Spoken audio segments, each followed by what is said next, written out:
What's up, everyone? Hope you can hear me okay on this Sunday morning here in not-so-sunny Perth, Western Australia at the moment. What's going on in the chat? I should probably check the chat. Hey, there we go. We have a bunch of people already in here. How's everybody doing? Praise the Lord and pass the Vegemite. Exactly. Praise the Vegemite as well. How many of my American friends in here enjoy a bit of the Vegemite? Maybe not so many.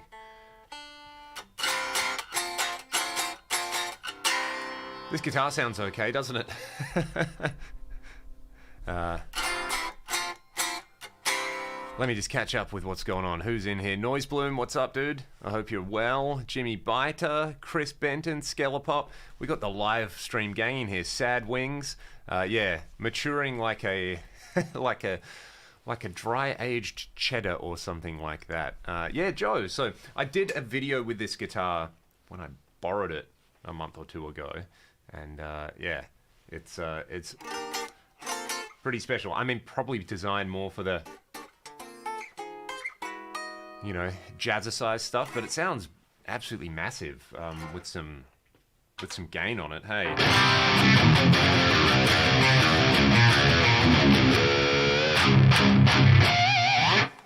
I did a gig with it straight after I got back from Europe with Ragdoll, and I used this, and first time I'd played it tuned down, it was huge. I loved it. Absolutely loved it. Spencer Morgan, I see the word Sansamp in here, recently discovered your video about the PSA1, dusted off my old rack to do some more tracking with it. Yeah, I mean, the one downside of those is probably like the cab seams sound not like a cabinet. But you know, you run it through a power amp in a cab, or you run it through some decent IRs, and it sounds amazing. I've still got it down there. Actually, you know what I'm going to do later today? I'm going to enjoy myself, going to get the PSA out. Thanks for that, Spencer, for reminding me of that. Change Strangers. Achilles Princeton clone, the Zephyr 15. I hopefully have some more Achilles stuff coming out to demo. I really want to try is it the Zephyr 40? It's kind of like his take on the Cesar Diaz modded Vibroverb. That would be pretty fun to do some SRV cosplay with. Yeah, his stuff is like the amps are fantastic. You know, the circuitry, the fine tuning and all those kind of things, but then like the cabinet work and the chassis and all the wiring, it's world class, absolutely world class. The mono speaker, I mean, you know, you can't hear all the mistakes. That's what it does. Hello from Long Beach, California. Did you change out the pickups in your DGT? I didn't know, but I did have it refretted. Charles, who made this ridiculous guitar, I mean, look at that top. It's like glass, right?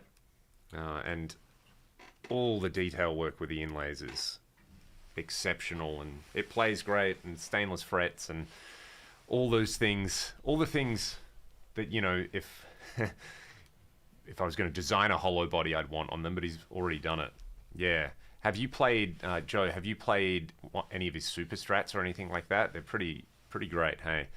Well, I haven't done a live stream for a while, mate, so it's nice jumping on here and saying hi to everybody, and we got people tuning in from the States, which is nice. We got Washington, Nashville. Smooths them over. I'll take that slight. Exactly.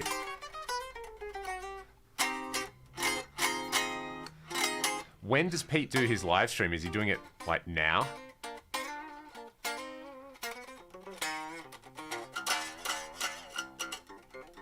Yeah, I must actually just write to him, because Pete's the man, the best. I mean, my highly compressed SM7 up here.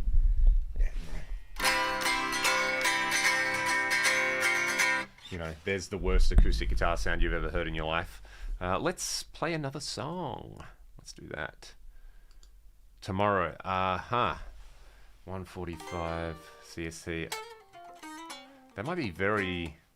Is that early in the morning for me? I don't know. I'll jot that down, actually. That might be the middle of the night for me. That might be the reason why I haven't caught it before. Nevertheless, I'll worry about that later. I'm going to play another song for you guys. Let's do Rust. Why not?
Alright, there we go.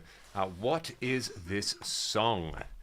This song is called Rust by a band called Ragdoll. What can I do? Can I drag it in for you? Let's see. So if you're streaming on Spotify, like I am, you know, you can go to this band right here, and it's that song right there. You can listen to that. So, and you can listen to the rest of the stuff as well. So let me just take that off there. So that's what the song is called, Rust. Yeah, it's interesting, right? I think this is kind of a bit more hollow than the average semi-hollow as well. I don't know if this will come up, but I think the center block comes to just behind the bridge. So like that's hollow, whereas on something like a 335, the center block goes all the way through to the end. But yeah, this has a little more zing about it. The other thing about this guitar that I really, really like is the neck pickup. Like,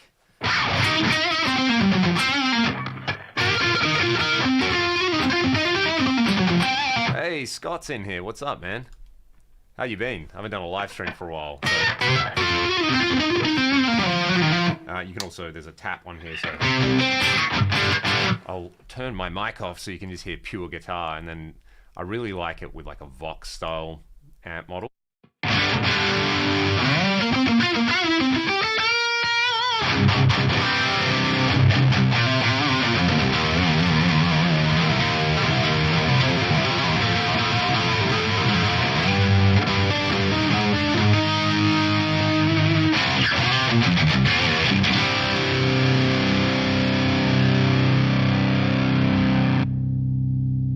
This kind of thing.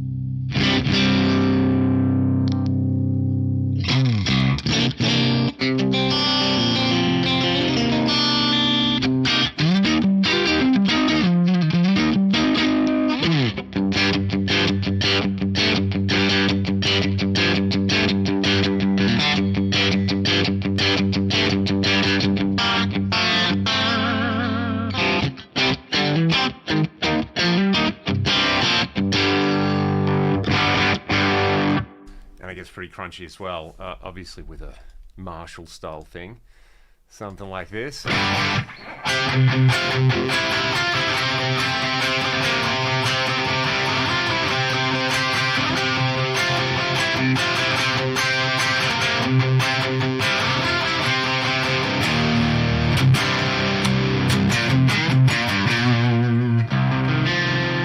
and the way the neck pickup actually cleans up,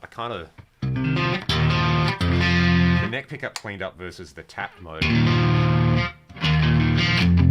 Like the tap mode has that very plinky pick attack, whereas if you just clean up the... it still stays pretty balanced.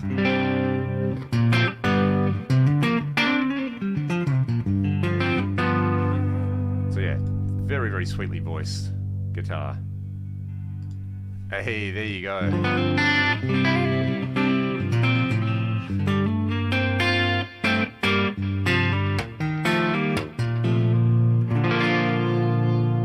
Oof, what's happening right here, Scott? I feel like we're in on some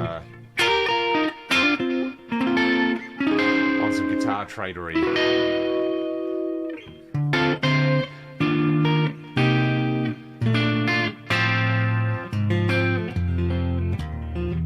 Roundabout, you have to tell us more. You bought your first amp modeler today. What did you get?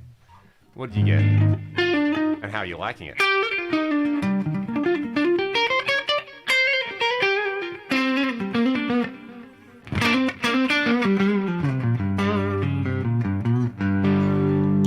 Middle.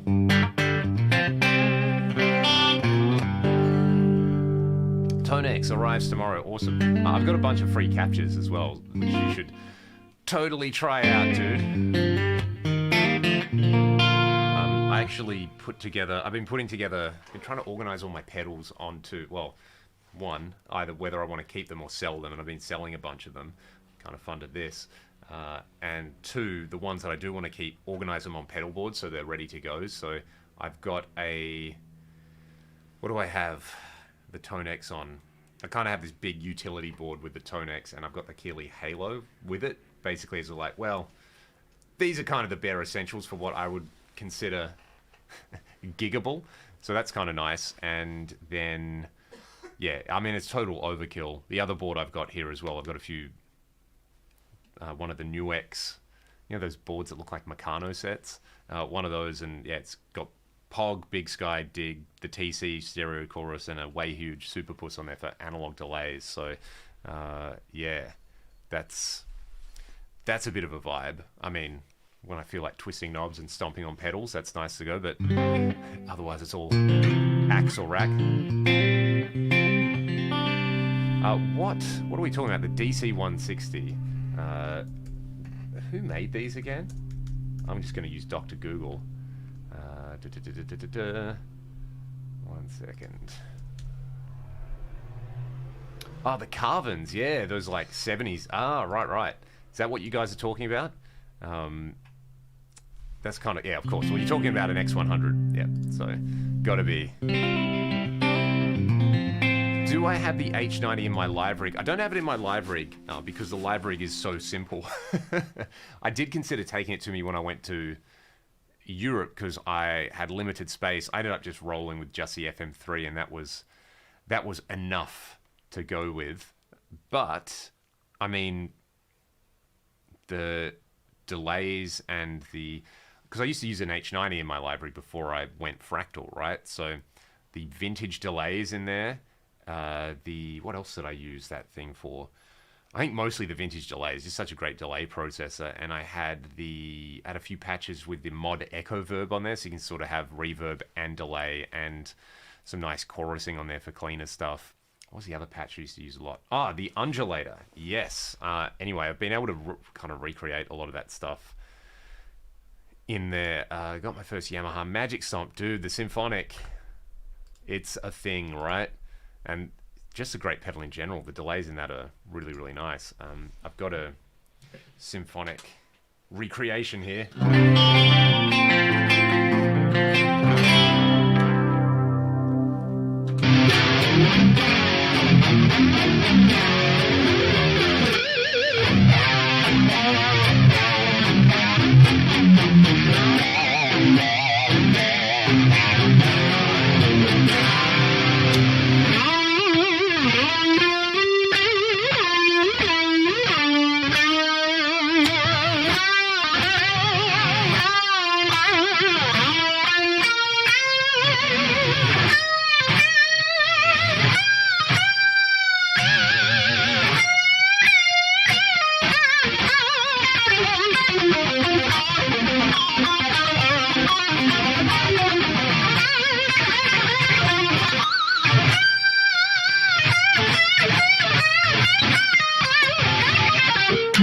Let's take that one in.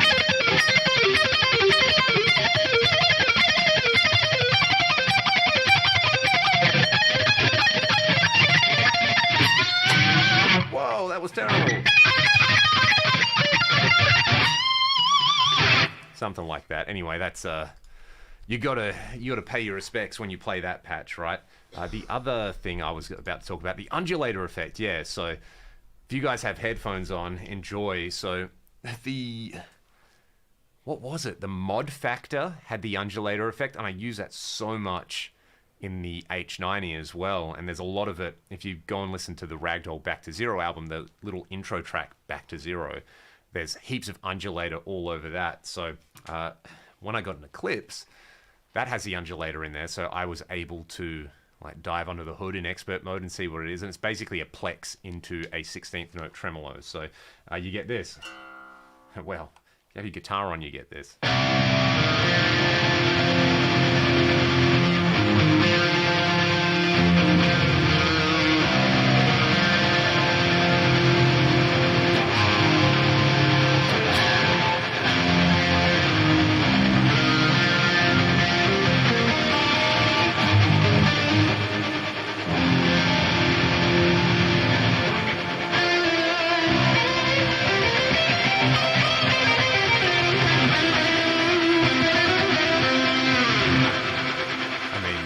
Ridiculous, right? So big stereo chopped up reverb. So using the FM9, Leon, at the moment I'm using the 3, but I'm using my FM9 preset on the 3 if that makes sense. So let me drag it in so you guys can take a look.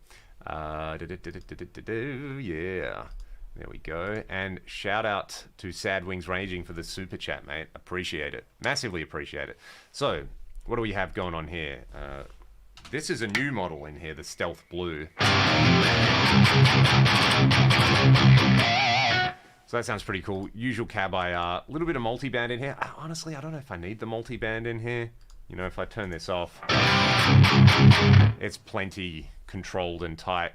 For all the lead stuff, there's a multi-tap delay. You know, doing the dual delay thing. If I slow that down.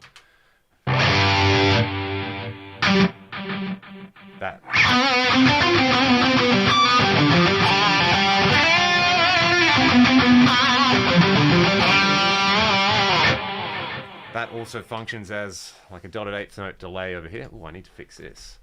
That should be 0. So we get...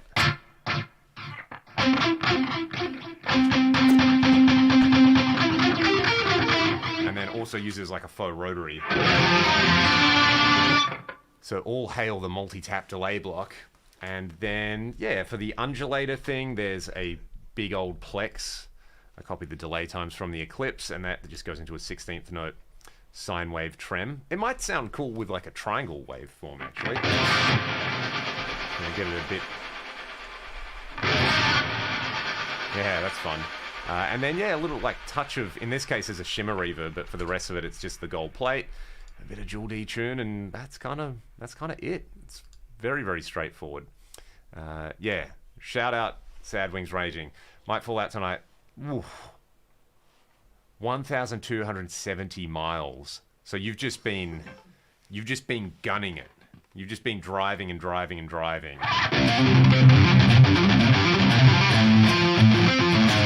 I love the Peter Criss reference as well. Like I said in the comment, man, we some friends of ours actually, they're originally from WA. They live in Melbourne now. They're called Sisters Doll, glam style band, and Peter has flown them out to the States to play Kiss songs at a few kind of Kiss convention style things. So yeah, they know him pretty well. So we did a show with them last year, and at the end of Rust, that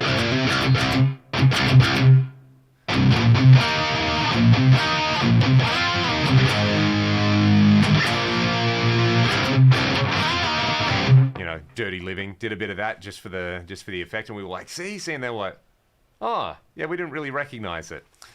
Do you have any Nembrini plugins in the DAW? I do, yeah. I really like their MP1 plugin. That one goes hard. What is up? It's the middle of winter here, bro. Everyone's been a little bit sick. Like, literally everyone I know has been sick. I was sick, and then everyone else has been sick, which makes me think that I'm patient 0 for this illness. On the subject of Tone X, how do you configure your delay and chorus with the Tone X? So, what are you using? An external delay and chorus? Obviously, the Tone X only has reverb, so you could go Tone X into chorus into delay. That would probably make the most sense. Hello, Ian. I hope you're well, mate. Foot to the floor. I can do that for you, mate. We'll do that before you drop out. So, yeah, that's like 2,000 kilometers. That's 2 12-hour days of driving, right? 95 here for about 3 months. I'm ready for winter. Hey, Australia was like that, man. We had like warm weather right until the middle of May when I left to go to Sydney. So that was pretty wild. Oh, this is a good question. The next Synergy module you'd like to see released? Well, I mean, like, what haven't they done? They've done a 2CP module, which I have and I love. The 800 module's awesome. The SLO that just came out, I love. There's a 5150, there's a Recto, there's Friedman's. The Z-Rec I haven't tried, but it looks pretty amazing. I haven't tried any of the kind of Vox flavored ones, actually. I haven't tried the Morgan AC20 either. Yeah, like, what haven't they done? I mean, obviously an MP1 module. I feel like that would be the bomb, you know? The active EQ, the 2 gain stages. I don't think they'd do it with the squishy buttons. It probably wouldn't be the same vibe with knobs instead of the squishy buttons, but yeah, an 80A MP1 module I feel like would be such a nice tip of the hat, especially because Todd Lagner was, you know, such an influential designer as well. It'd just be nice to enjoy that heritage of a classic rack preamp. The other thing that I thought would be cool would be like a dual, you know how they've done the SLO module used to have shared EQ, and now they've got the SLO2 where it's split channels on there. That, but for the 800 module, just because I love the 800 module. I mean, it sounds more like a Marshall than my JMP1 preamps, which is pretty amazing. So yeah, that's the MP1 module. If they did the ADA, I'd buy one of those rigs. Yeah, a Randall Dimebag module. Yeah, that'd be really interesting. I wonder how they'd get the... I mean, you kind of need to bake in his EQ settings and things like that, which I don't see why you couldn't do. It's just kind of part of the preamp, but that would be crushing. Have a new Ibanez that I bought a few months ago. Volume around 20 dB less than other guitars. Thinking Bad volume pot. just take it back to the store and be like, this doesn't work, fix it for me. Does it have like a preamp or something like that? That would be one thing. Or yeah, maybe just a dicky volume pod in there. Easy fix either way. Have I tried the Fryette one? Yes, I love that one. Troy has that one, the Deliverance. He's gigged with it a lot. The reason I didn't buy the Deliverance was because he's got it. So if I feel like using it, I'll just pop into the studio and borrow it for a while. That's just kind of what we do with the toy library. But yeah, that one, I think if I could only have one module and I needed a gigging module, that would be the one, because great cleans, great crunch, great high gain sound on there. That's probably the best all-rounder. Yeah, and that's the thing for the dime thing. It's like, how do you get the sound of a full transistor-driven amp in a module? Yeah, man, get some high-quality stuff in there. Get some Burns or some CTS stuff in there, and you'll be ready to go. Oh, a Roland Jazz with chorus. Well, yeah, I guess that's sort of what the MP1 did, right? It was, lots of people were using modern Marshalls and then a JC120 for their clean. So they just kind of, that's what the MP1 is to me. Didn't Dime have like the crank? Was it the Krankenstein or something like that?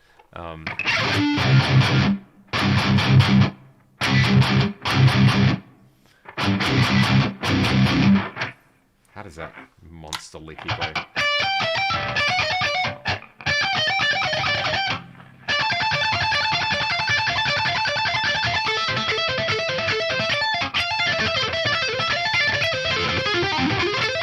The Friedman and BE, you know what? They were probably my least favorite modules, but I think the BE Deluxe is more the vibe, which I believe the IRX is the BE Deluxe in a pedal, and I've got the IRX, which, well, Troy has it at the moment.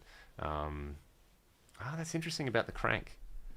Yeah, there's this whole murky world of stuff Dime used that I'm very not hip to, but yeah, there's a lot of interesting stuff. Dan Gorman, hello from Texas. Hello from Australia, mate. I hope you're well. The worst part of the drive, the Natchez Trace Parkway with a 50-mile-an-hour speed limit. It's like driving back in the early... I can't drive 55. Exactly. Someone asked where the DGT is. Let me pull the DGT down and give it some love. The DGT has been very, very busy. So much so that I thrashed the frets out when I was in Sydney. So I got Charles to slap some stainless frets on there. Yeah, I did a lot of gigs with this. We did 54 shows in Sydney, and this guitar was basically there for all but maybe 7 or 8 of them. So yeah, it's been working hard. Let me take it down to E flat, because I want to do Foot to the Floor for Sad Wings. Whee, where are we? This is really fun, just listening to me tune, isn't it? And that is Foot to the Floors from the very first EP, right? So it's in just E flat, no drop tuning. Well, I guess it's tuned down, but not drop D or drop C sharp or anything like that. Just straight up playing a guitar like it was in standard. I mean, still sounds fantastic.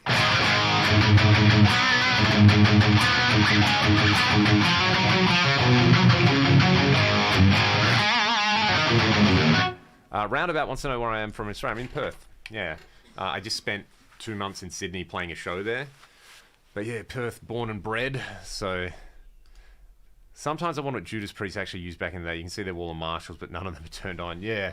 I love the thought that it's like a Fender Champ or something like that, or like an AC-15 mic'd up. Yeah, Perth's a vibe, especially in summer. In winter, the wind is a bit much, but especially in summer. Oh, Sasha, you did not have to do that. That is way, way, way too generous. Everyone send Sash some love in the comments. Randall Smith fired from Gibson's Boogie. Seems sacrilegious, bad idea from them. I mean, like all this kind of stuff, not knowing the details is is a rather large gap. So, and it's never convenient on the internet to just say, I don't know. So, yeah, whether he was... longest show ever, 2 months. Yeah. Man, that was a marathon, let me tell you. Yeah, I wonder if that was more a kind of... Because, I mean, what's Randall, like 70? He's nearly 80, right? So I doubt he was in there every single day working and designing amps and things like that. So whether it was a forced retirement or whether it was like, hey, you know, we had an agreement that you were going to stay on for this long, where there's a clause where we can kick you out after this long, I'm not sure. So, yeah. I mean, backline props, yeah, dude, like, why wouldn't you have 30 Marshalls on a stage if you were Judas Priest or Accept? It looks amazing. But also the sound guys would be like, hey, you know, don't be silly. Let's not turn all of them on Yngwie Malmsteen. Yeah, thanks, Ash. The cats are going to get super spoiled for the next couple of weeks for that. We'll go straight into the kitty cat fun. Sent you an email with the listening channels from the Cleat Encyclopedia so that you might find inspiration. Great for Rise What? Yeah, I remember downloading when I was like 15 or 16, you know, a list of like all the scales, and there's so many double ups. Sash, you're making me blush over here. Right, I'm gonna do Foot to the Floor for you, Sasha. So, and for Sad Wings. So I just need to find it. What album is it on? Rewound. All right, let's have some fun with this.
That was fun.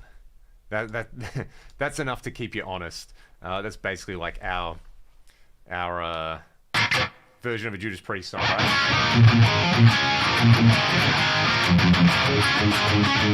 Or kind of race around.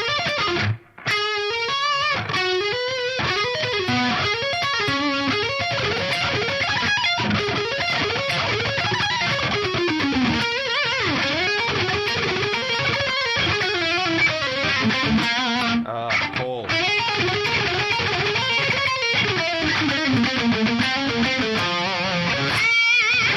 Something like that anyway. And, you know, straight up on the recording we harmonize it so that...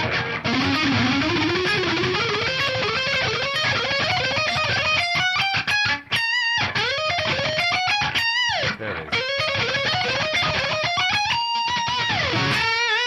What's the harmony for that?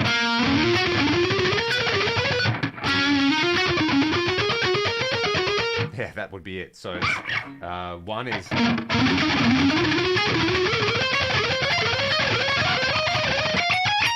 Two is...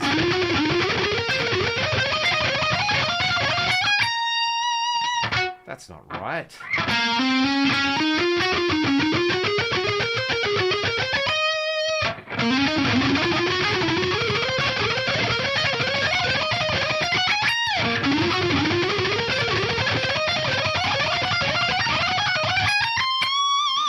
There, that's it. That's it. Where am I in the chat? Josh Floyd has been pumping the Shotgun Messiah. Yeah, dude, that first album. Harry Cody is a monster. Oh, the Guitar Grimoire. That was another from my teens. Like, if you had that book, you know, you knew what was up. You really, really knew what was up. Sasha, what else do you want me to play, seeing as you've been so generous with these supers?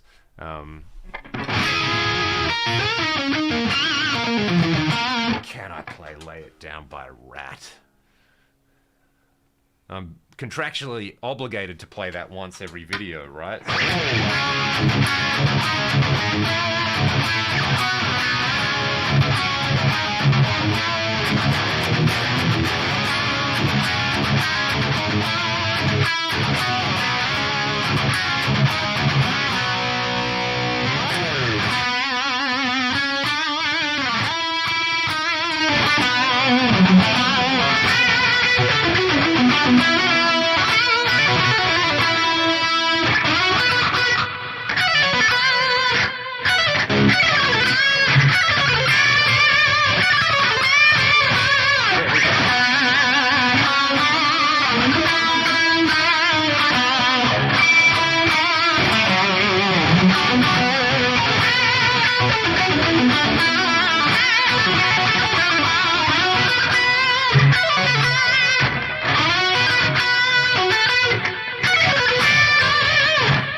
Milking that dominant pentatonic, didn't it? Pull It Off has a different meaning over there. Yeah, definitely. Sabotage, you got it. I mean, you know.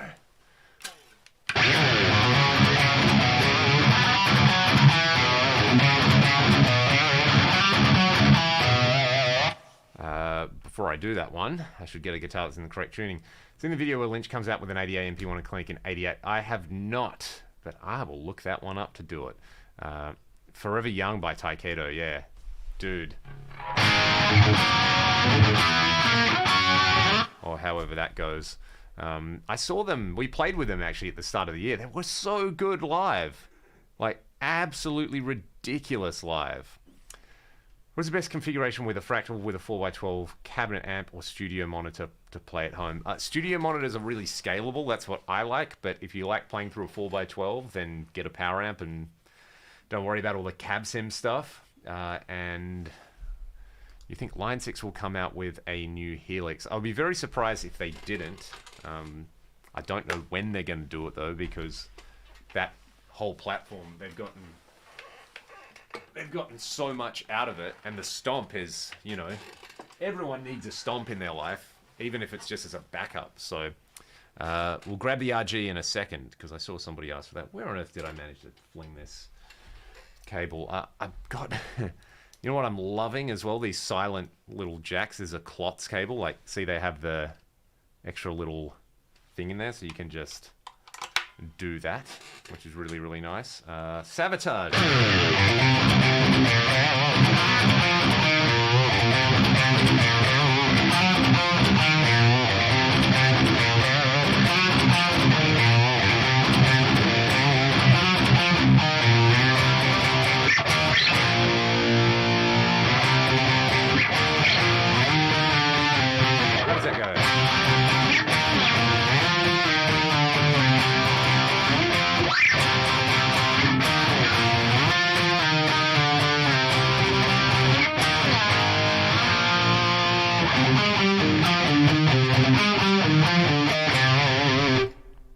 Yeah, I mean, it is a true taste of culture that you know your sabotage. So, Hall of the Mountain King, right? It's in drop C for one, which I didn't. Did someone mention Riot? Dude.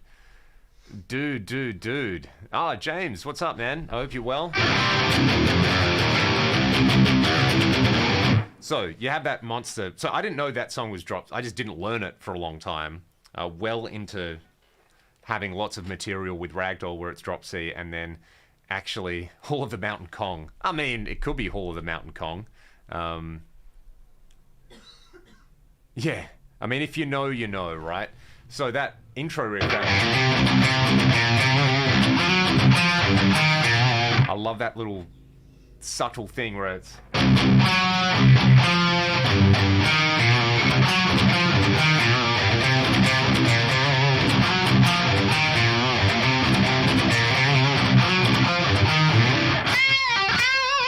I mean, Chris has like a bunch of things, right?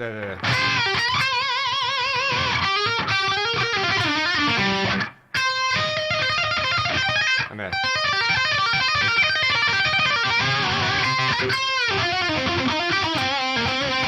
Scott, this is why we're friends, bro. This is why we're friends. How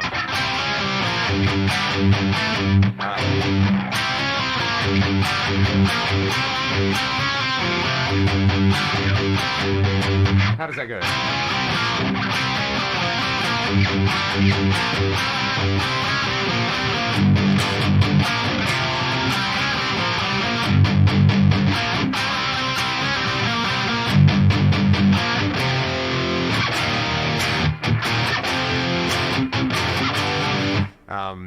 Y and T, yeah. Sash, I'm not going to forget about the sabotage, by the way. There's a...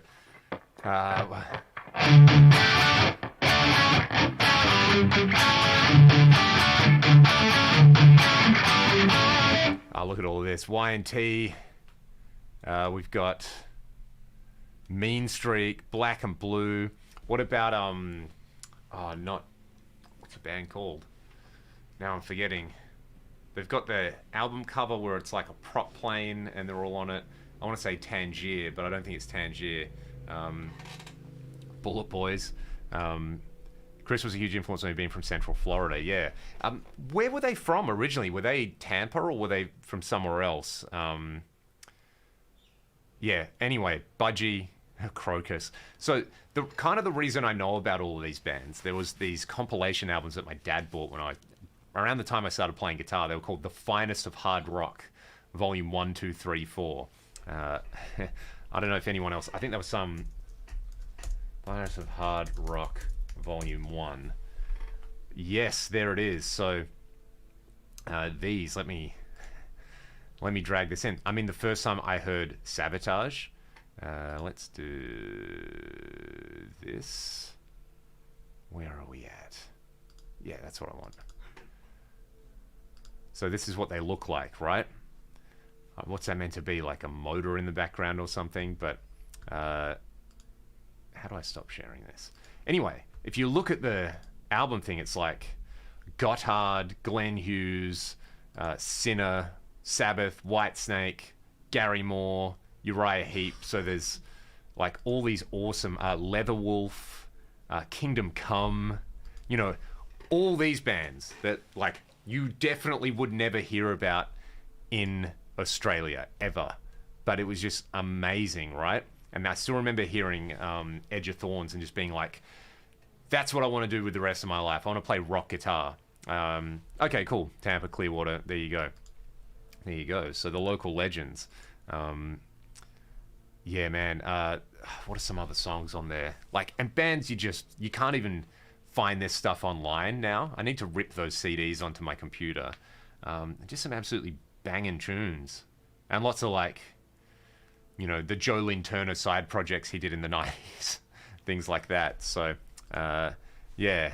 Anyway, Lizzie Borden. We played, the very first year we went to the States, we played with Steve Blaze. What's his band called? Not Lizzie Borden. Oh man, I should know this. but it's one of those. Lillian Axe, that's right. And they were amazing. He's one of the best guitar players I've ever seen live. He was so good. Yeah, first time I heard Still of the Night was on these CDs. First time I heard, like I was saying, Sabotage. So many great bands. Like, yeah, there was Wasp. There was Crocus, Gotthard again, like all these Swiss and Swedish bands. Anyway, we're back on the Sabbath. So and then... That's right. Just pure Phrygian, right?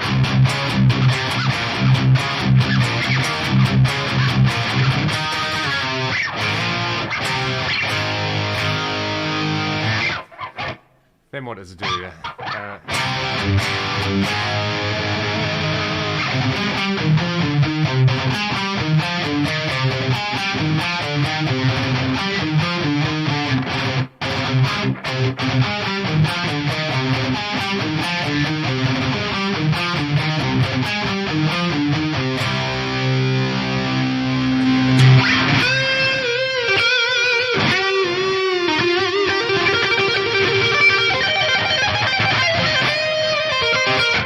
The big thing I got was like, you know, Chris often does this like big, if you're in and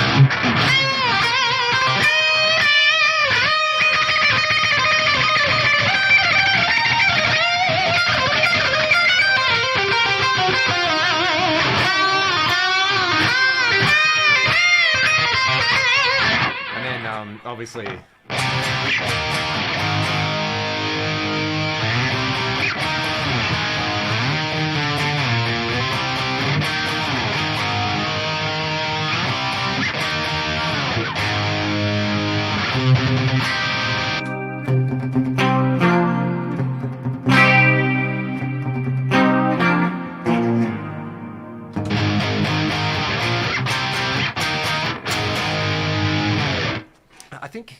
I mean, it's pretty interesting, right? Like, Power of the Night, which was their first full length, that riff is in drop C.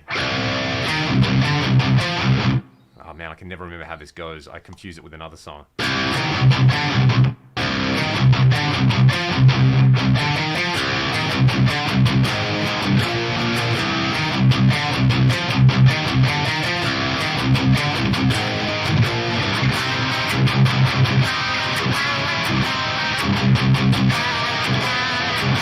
Yeah, they have that. What do they call it? The Oliva strut. That.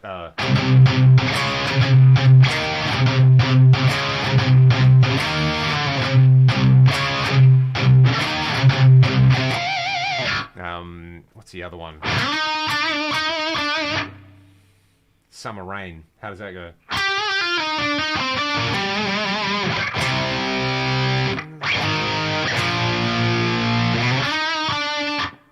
I have to put this on because my brain wants to confuse it with about 4 other songs. Signal Path is guitar to axe effects, and the clean tone. Hey, Alan. I hope you're well, mate. What is this? This is the Band Commander. Yep, Band Commander with a bit of hall reverb and pitch detune. Scott Ian, I think, has the scariest right hand in thrash, right? There's a video of him like warming up backstage, and you can hear the like you can just hear the sound of the strings, and it's just savage. It's so intimidating. I love as well that he had guitars built that were only fretted up to the 10th fret, and the rest of the fingerboard had an inlay on them. Candlemass, hell yeah, dude. Who's the other band? Trouble, from that similar kind of era. There's a band, I don't think they're active anymore, but 2012, 2013, I stumbled across them on YouTube called Orchid. They're from, like, the singer's quite a well-renowned tattoo artist, but man, just Sabbath worship to the max.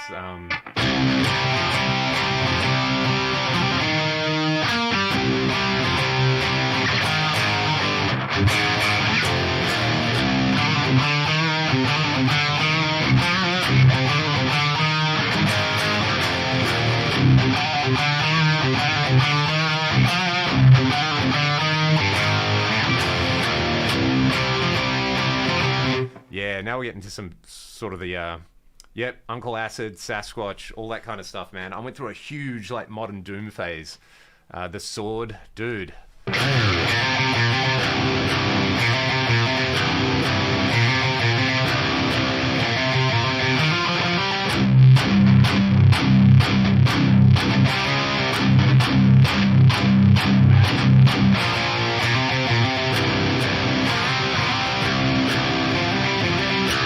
As well, all of the Sword stuff, you know, someone will play the root and the other guitar will play the fifth, which obviously doesn't sound the same as playing a power chord when you split it between two guitars. Yep, you dudes are throwing out all the fun stuff.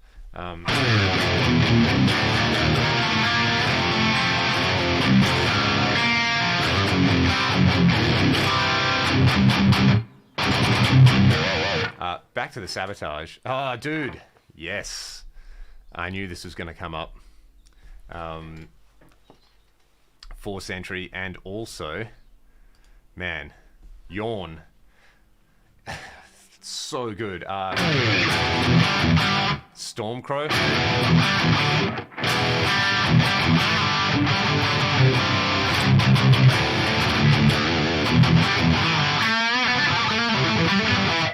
Bro, I get tagged in photos of Bumblefoot and people are like, Leon, is this you?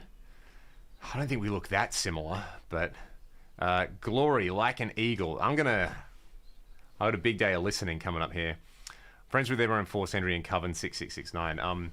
That's sick. Force Entry, man. What's the other, like, kind of trad heavy metal band I listen to a lot? Icarus Witch.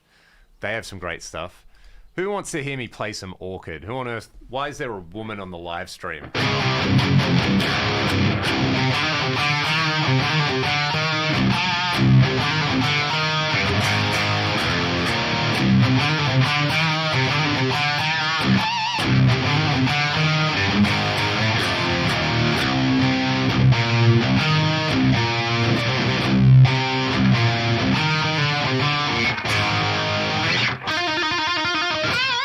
There's some Orchid. Man, Jorn Lande is just like, he is Dio Coverdale, isn't he? I've, listened to a lot of Jorn Lande. I have a lot of his project, like the Beyond Twilight album I've got, the Alan Lande album, so good. It's in that kind of like, just fun stuff, right?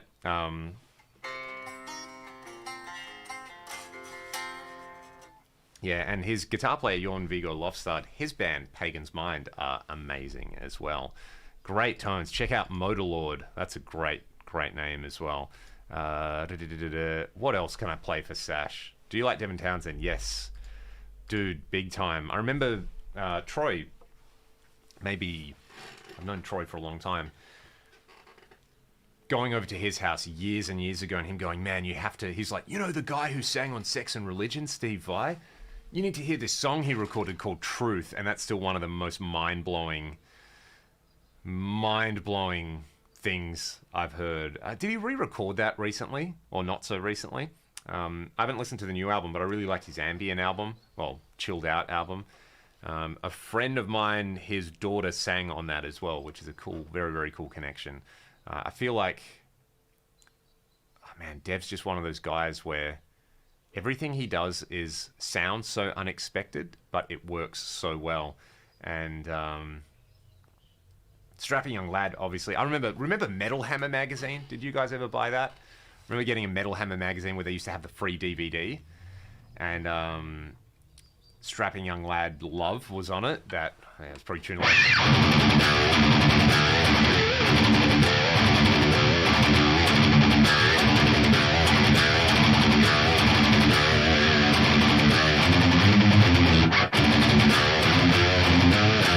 All that kind of stuff, and yeah, I was like, this kind of sounds like Korn, but with singing. This is amazing. Never forget Gary Moore. We can never forget Gary Moore. Helix are great. Canadian bands who are great is a whole thing. Obviously, Rush, Triumph, Tea Party, if you like the early 90s. That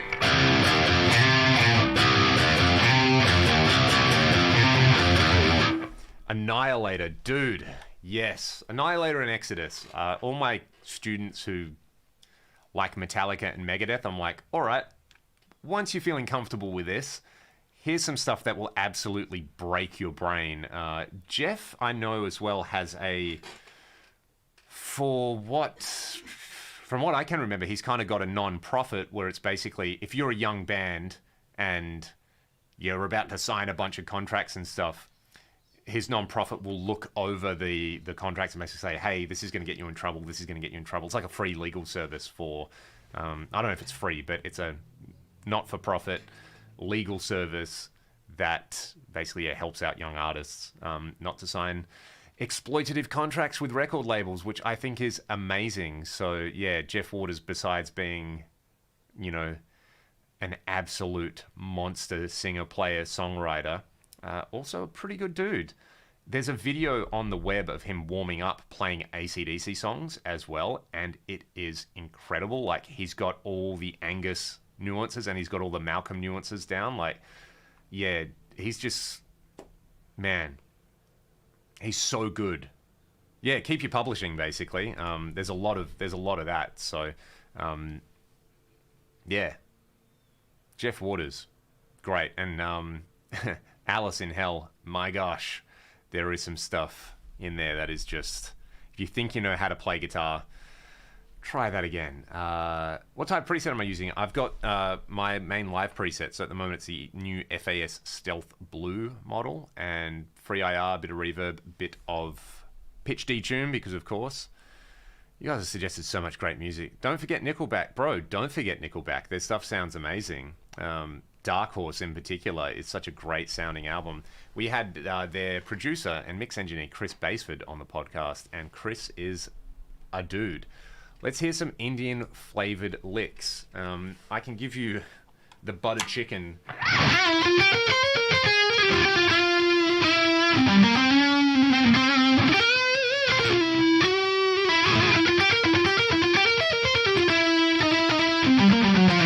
Apologies to all my Indian friends, but you know, the dominant pentatonic.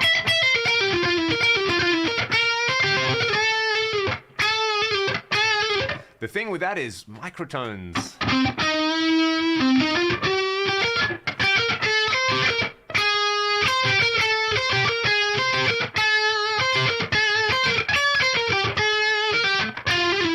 Don't listen to me. Go and listen to Jeff Beck Nadia if you want to hear some of that stuff. It's pretty amazing.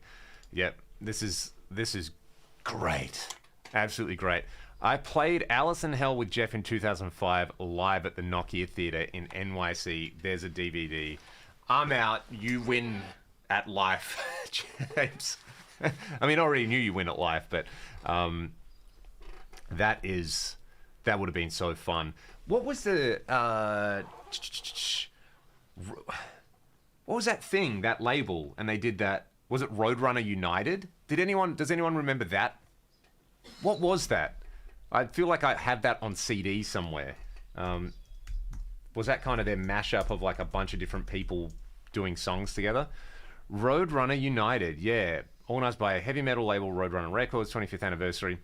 That's right, because there was a song with King Diamond and Matt Heafy, which was awesome. I really liked that. It was like Machine Head with Max Cavalera. Yep. What was the other thing? Oh man, I feel like, what am I confusing this with? What was the Dave Grohl thing? Probot, that Lemmy sang on? Yeah, that's so funny. When did this come out? 2005. Yeah, so James, was that like a Roadrunner United related thing? There you go. Awesome, man. I remember that so well. So I was in year 12 when that came out, and you know, me and my two friends who liked heavy metal at the time, it was like the greatest thing ever, because you've got all your friends, well, they're not my friends, you've got all your favorite bands and kind of, you know, people on that label, and they're just doing stuff together, and you're like, I didn't know you were allowed to do this. I thought bands could only play with, you know, play with themselves. Played Abigail with Tim Ripper Rollins. Dude, that's...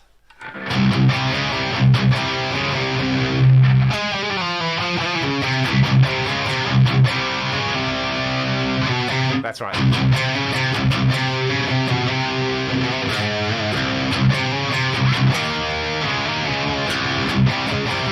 I did in 2014 or 2015, we did a King Diamond tribute night. So we did like half Merciful Fate, half...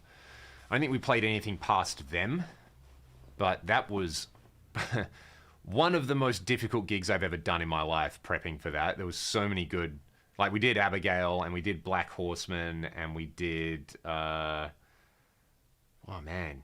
We did Curse of the Pharaohs, and Halloween, and No Presents for Christmas, and there was another kind of, like, deep-cut Merciful Fate song. But yeah, we did a bunch of songs off Abigail. It's pretty awesome. I have no doubt that you pulled that off, dude. That seems right in your wheelhouse. That's amazing. I'm gonna look that up on... I'm sure it's probably all up on YouTube. That sounds amazing. I met Tim. He did a... What was it called? It was basically half Dio, half Judas Priest. And some friends of mine who are Aussie-based were his backing band for it. They came to Perth, and yeah, that was so good. You know, they did just like Dio Era Sabbath, the first couple of Dio albums, and, you know, some classic Priest and some Ripper Priest. That was pretty cool. I played Free Fix with one of the mentors. That's sick. This is cool. Sasha, I hope you're still on here. Andrea's Kiss. Man, James, I know what I'm doing for the rest of today. This is amazing, dude. Yeah,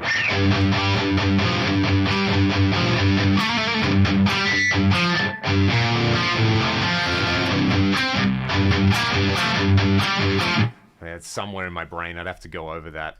Anyway, Sash, I hope you're still on here. So,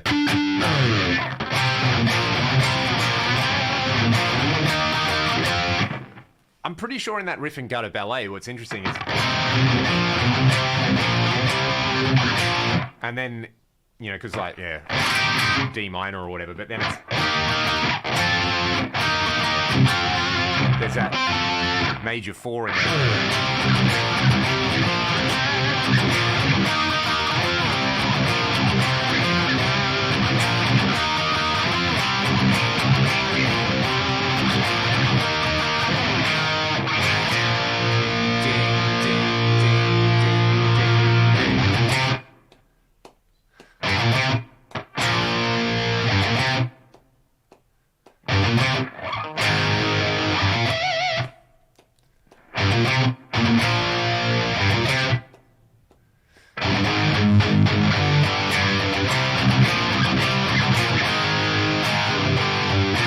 And then I love that the main riff is like a variation of that.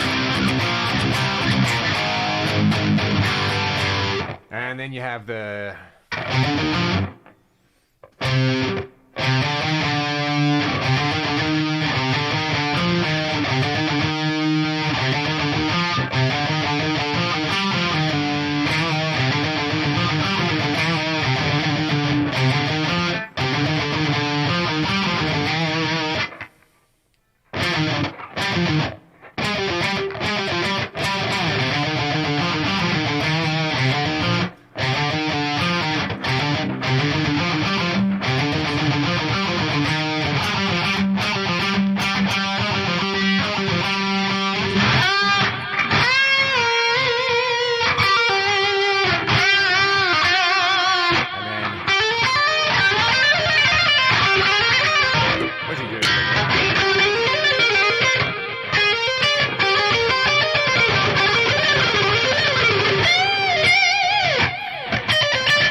Andy is, oh man, one of those guys where like everything, everything he kind of does, you go, oh yeah, that's very unexpected, but also that's exactly the correct thing to do right there.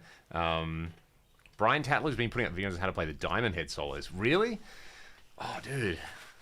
See, I don't keep up enough with what's happening on the cool part of YouTube. I just like upload a few videos and then, you know, see who's put out a new transparent overdrive. How do you keep from turning up headphone volume too much? I can keep pushing the volume. Well, take breaks. I think that is the responsible thing to do, you know. Once you feel like you need to turn the volume up, then that's when you need to take your headphones off for like 3 or 4 minutes and then put them back on. So, yeah, that's a bit of a thing, isn't it? Play your favorite Dream Theater riff. I don't think I can, because my favorite Dream Theater riff is the Dark Eternal Night, which is just such a dumb sounding riff, but I just love that. Other than that, what else is? I mean, I also love that.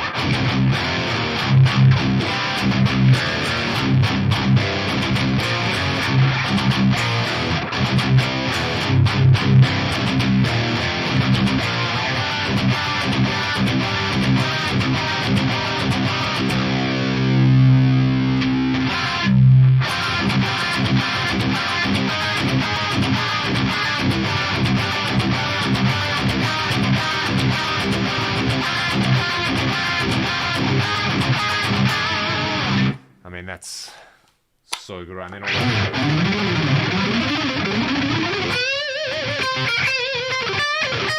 John's an alien, you know. Actually, that reminds me. Let me just grab a different guitar really quickly. Something I have been listening to a lot, very tangentially related to this, is... Yeah, let's get the DGT. Lots and lots of Al Di Meola again, especially Elegant Gypsy, and, you know, the right? I'm in drop D. That's not what we want, and I'm down a half step, which probably doesn't work that great, but whatever. Oh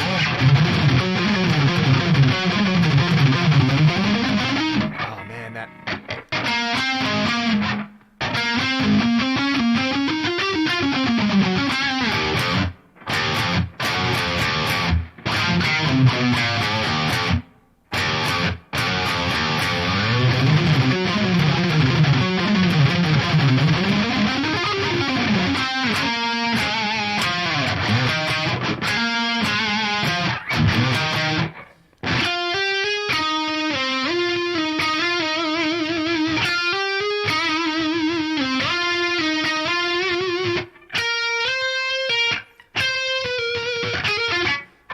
that lick is just the way Al plays that in, like, what, 1976? You know, there's your Petrucci. Any of John Norum would be great. My man.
This is a good question. I prefer John Norum's solo stuff to anything Europe did, and I prefer Key in Europe. But the Europe albums that John plays on are my favorite Europe albums. So, Face the Truth, dude, is just such a slamming album. I listen to so much of that.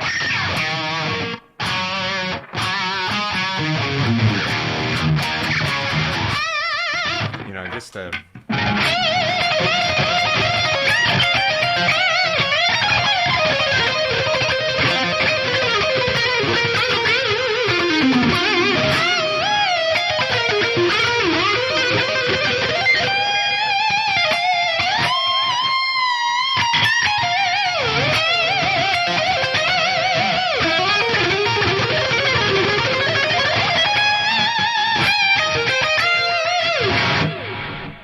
shred guitar I ever saw was McLaughlin. Man, that would have been mind-meltingly amazing. I still remember buying that first Mahavishnu Orchestra album on CD once I'd...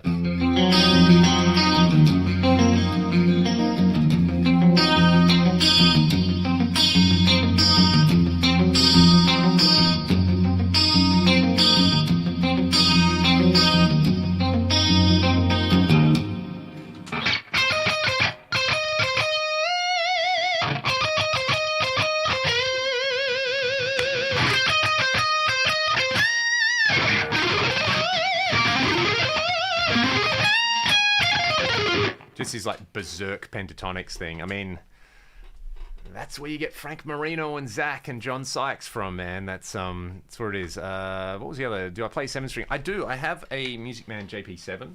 I actually play it pretty much every week because it has a piezo in it, and I use that for acoustic duo gigs. So yeah, I'm that guy with a with a Petrucci Music Man playing acoustic songs because it sounds fine. Covered Race with it on, dude. Oh man, you're not old. You just lived through the best era of music. So, yeah, dude, that lick, right?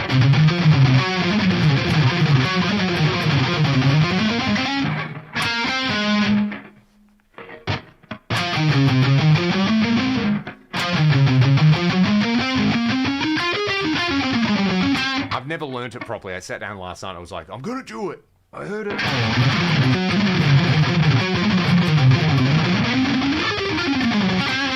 Still not there.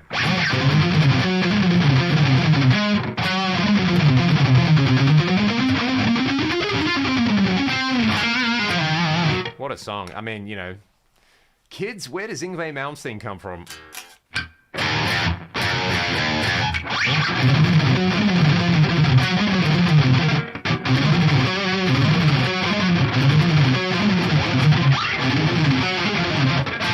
I'm getting worse at this.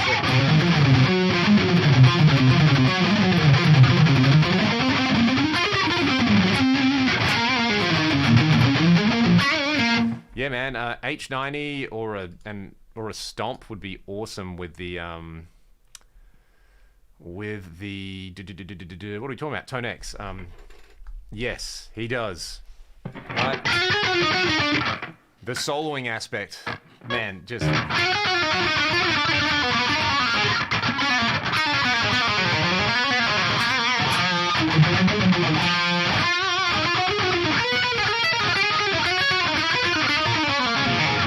Rubbish.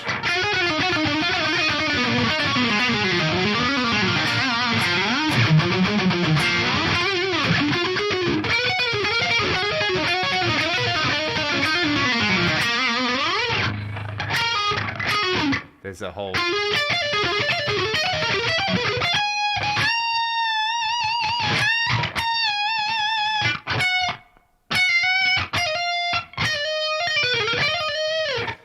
Yep. If you take, to me, Malmsteen, there's a lot of players he doesn't acknowledge, right? But the structure of stuff like Race with the Devil...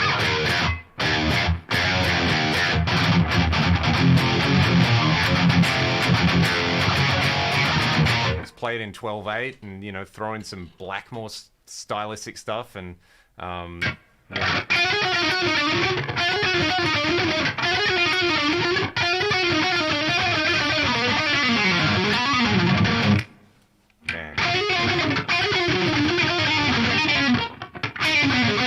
Well, he's got this really cool picking thing he does where it's like downstroke, hammer on upstroke, so you get this really nice kind of almost swing. It's so good. Actually takes a while to get used to that.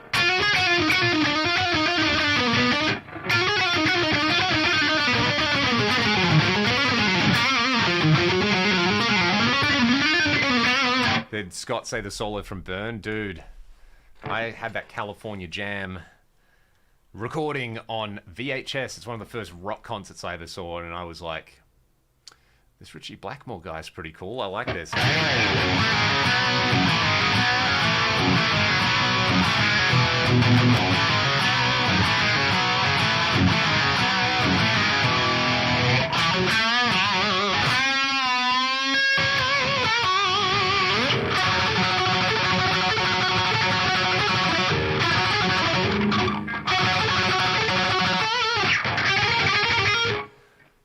Richie had some. I still maintain. Well, my personal favorite Blackmore solo is Gates of Babylon. That is like untouchable, god tier. How he came up with that when he came up with that, I guess we will never know. Gonna have to replay this stream, play it half speed. I can't comprehend the statistical density. Thanks, dude. I appreciate it, Ed. I'm just on my toes with the true monsters in the chat, like James. So keep playing songs I've done.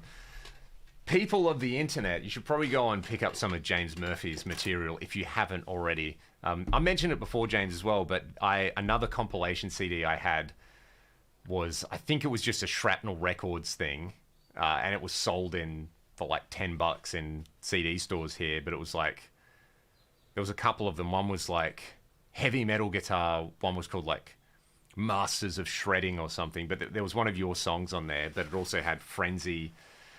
Frenzy was the first thing on there, Paul Gilbert, and it had, you know, Cacophony, and it had, I think there was like a Dr. Mastermind song on there, Joey Taffela, Vinnie Moore. That was the one that really, really grabbed me. I remember hearing Vinnie, and yeah, that was super, super impressive stuff. Sales of Shrine Testament 94. Uli told me that I was the only guy who did it right up to that time. Dude! Yes, that's amazing. Yeah, Uli just has that, like... It's so interesting, right, where the place he's coming from with that, where you can see that he really values actual musicality. So it's like the picking thing right there. It's this kind of nice swung style thing, and you know, you even see the way he plays. He's just kind of like a funky dude. He's lived in England for a long time, right? Even though he is obviously originally German, but I remember seeing a thing from the early 90s or something where it's like, oh yeah, I've actually spent most of my professional career living over here, so that's pretty interesting. Picked up an H90 today, dude. Ooh, you've got a fun couple of months ahead of you exploring that thing. That is amazing. There's so much good stuff in there. If you hunt around, there's some of my presets hiding in there as well, which is super cool. Super honored. So we'll be selling some stuff soon. Yeah, it's one of those units, isn't it? The Vinnie Moore thing as well. I've had his both of his instructional VHFs, right? So the one thing I still kicks my ass is the, you know, like that thing where it's like you do 6 in a row and you go up.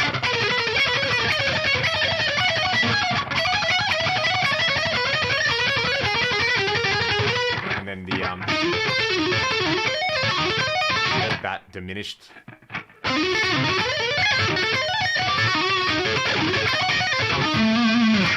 That's where I first saw that. Like I was like, "What? You're not allowed to do this." And there's another.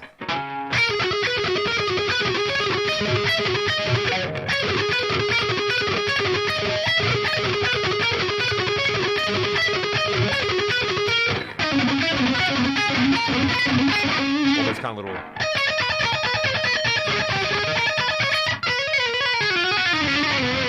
All his legato stuff. Yeah, super smooth, consistent playing.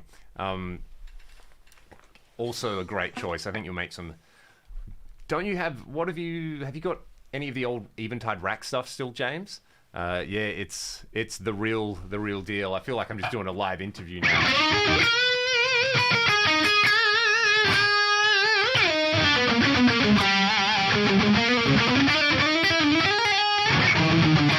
So the totally unrelated, but the cabaret show I've been doing, the encore song it's called A is for Alcohol, and it has this like.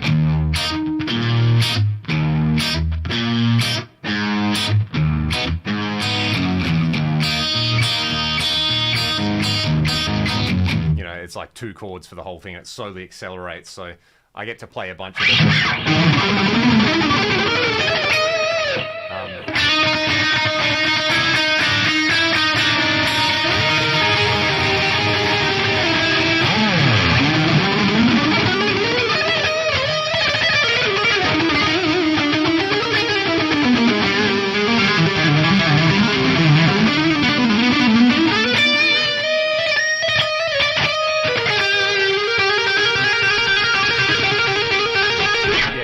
Motion is you've seen the show, haven't you, dude?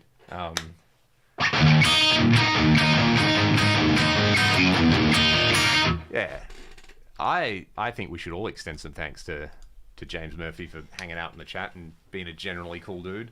Still got the PCM 91, hell yeah, man.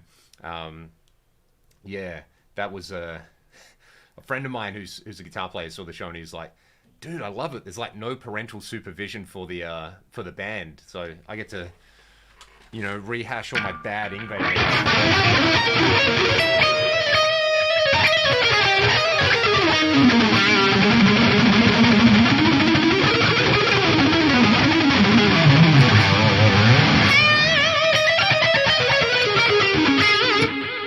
Whoops.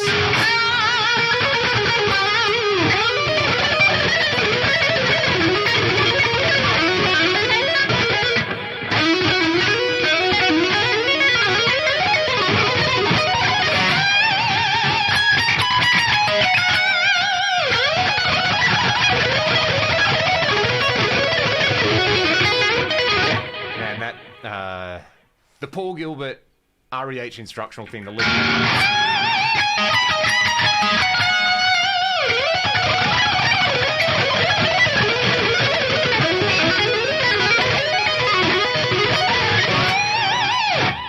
worst version of that you'll hear today, but the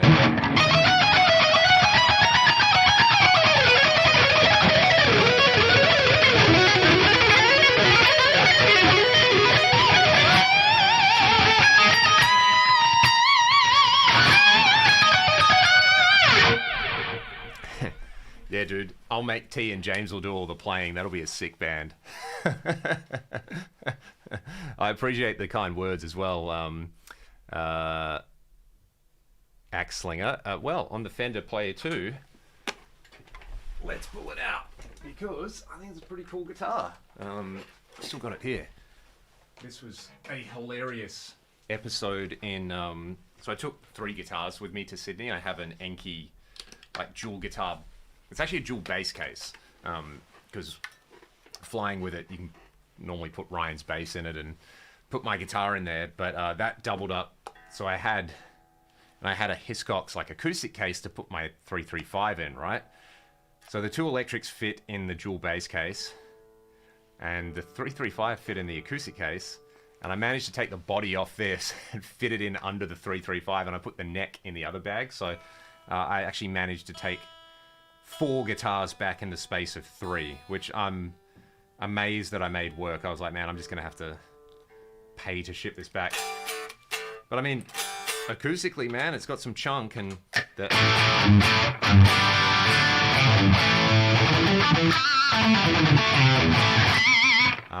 Iron Maiden are actually playing in Perth tonight, and I'm still a little bit under the weather, and Elspeth is very sick, so we're not going, but Ryan and Cam are going, so, and Ryan's actually taking his eldest son, so that'll be pretty great.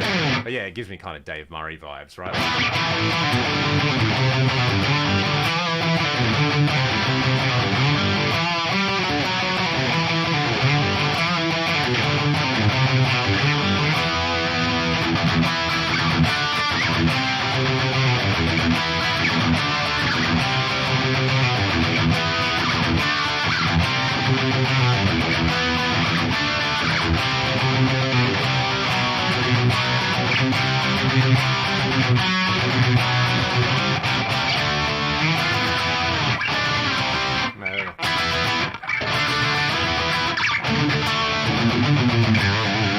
I mean, all the neck pickup needs is like a tone around 6. But yeah, Flight of Icarus.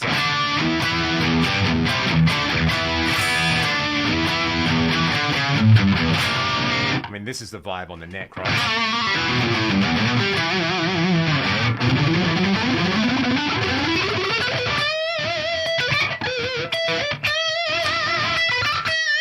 Give me more gain.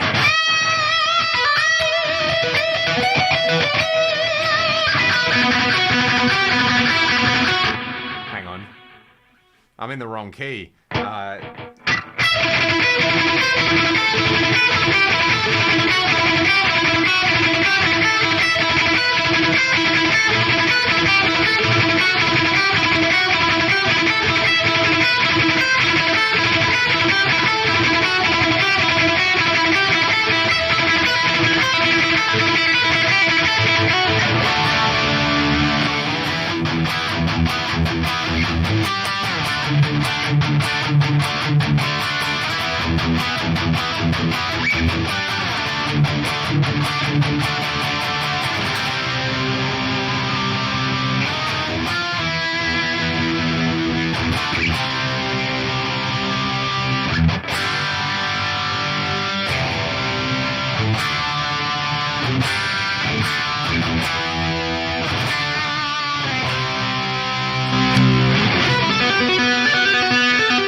How's that other lick go?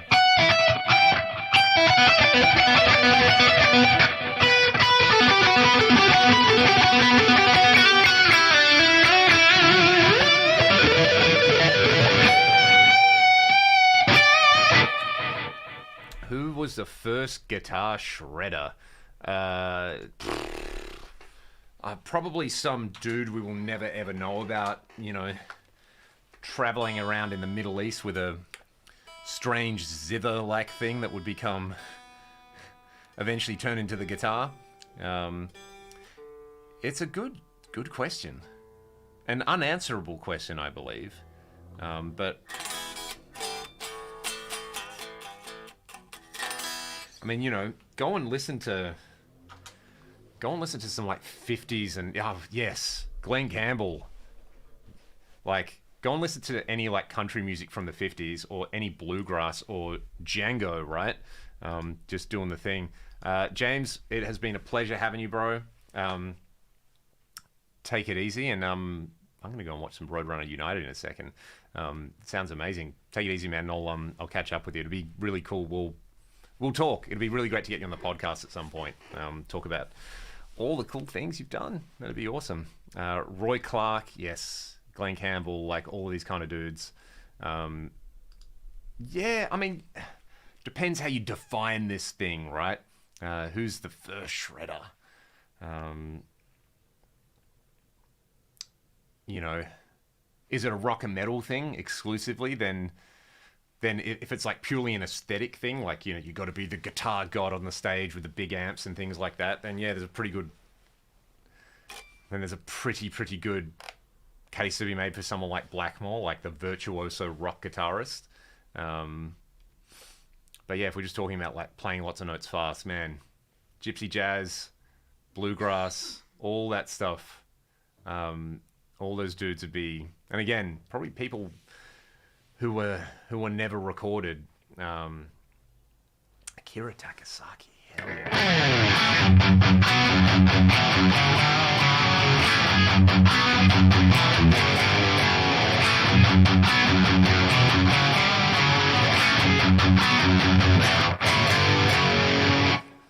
Rock and roll crazy nights.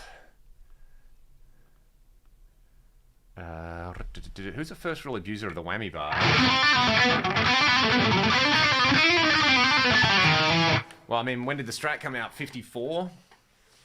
What were people doing in 1954 with a whammy bar? I'm sure there was somebody absolutely molesting it, right? Man, isn't Frank just a great guitar player as well? Unique, and his phrasing and things like that were just something else. You know, Lyle, when we talk about Hank Marvin, I think he is so underrepresented when we talk about the most influential guitar players of all time, but I reckon you could make a case that he is the most influential electric guitar player. I'm just going to put it out there that actually Hank Marvin is responsible for more influential people picking up the electric guitar than anybody else, because all of the guitar gods of the 60s, I'm sure, probably either wanted to play guitar because of the Shadows or learnt Shadow songs to learn how to play the guitar. I mean, like Peter Frampton talks about, I just wanted to be Hank Marvin. So, and Hank lives in Perth now and plays gypsy jazz. So, my dad made a guitar for his son Ben years and years ago, and met him and said he was an absolute gentleman and a lovely dude. And I feel like everyone in Perth has a Hank B story. Apparently just a lovely dude. You know, and obviously all the songs, right? Guitar noise.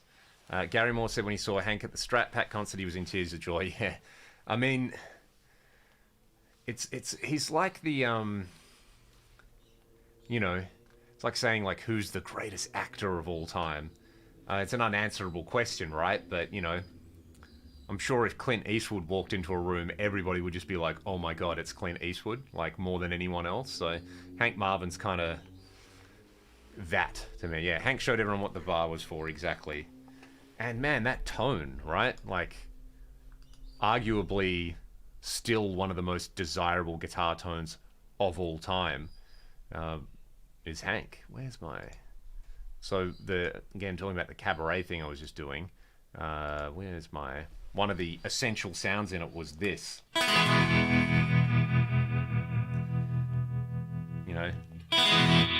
Spring reverb and tremolo, and Fractal put out an update just before I joined the show as well, where they've got these great sounding spring, you know, very drippy spring reverbs and things like that. I think there's even like a Shadows style multi-tap delay, Shadows taps. Let's turn that on. Yeah, there you go.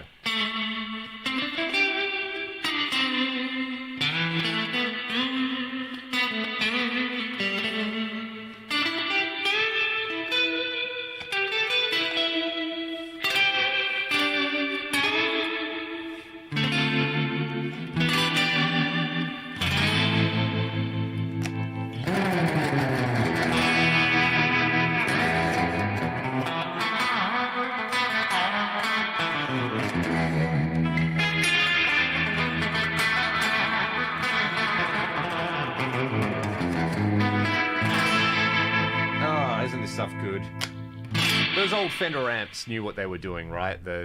Just the spring and the trem.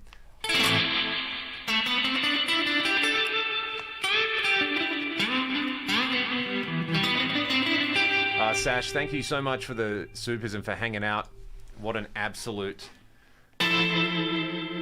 pleasure. And I'll see you on Discord.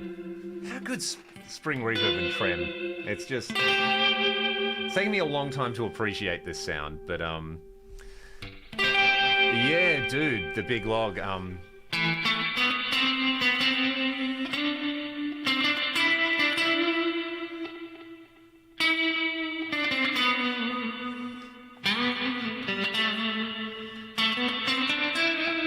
Forget.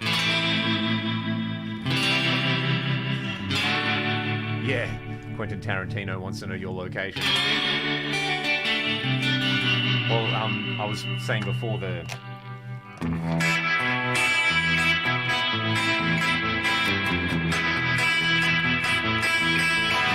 song we do with the spring reverb and trem, and like the encore part of the encore I'd always play. You know, get some Dick Dale going on. Now you got to play Wicked Game. All right. Let's see. I had this arrangement I was...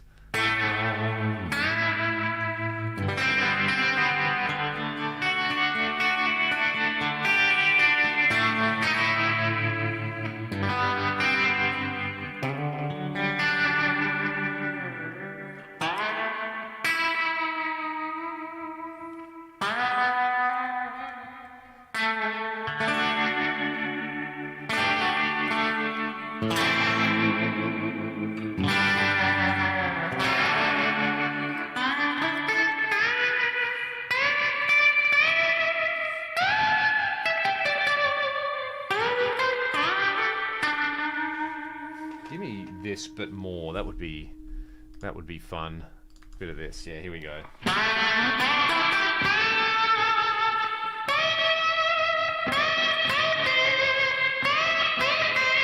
This is my fake slide impression. It's terrible.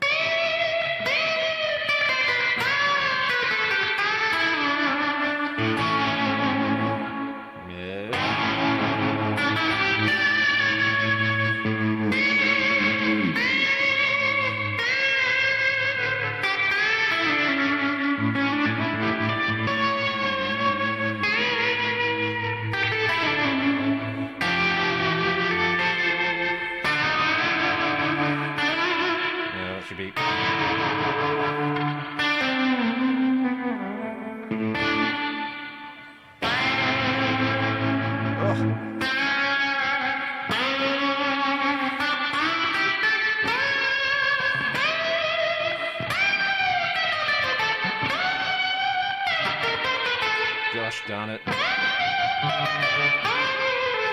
The kind of trick to it is like you go to do a bend, right? But you dip the bar when you bend, so...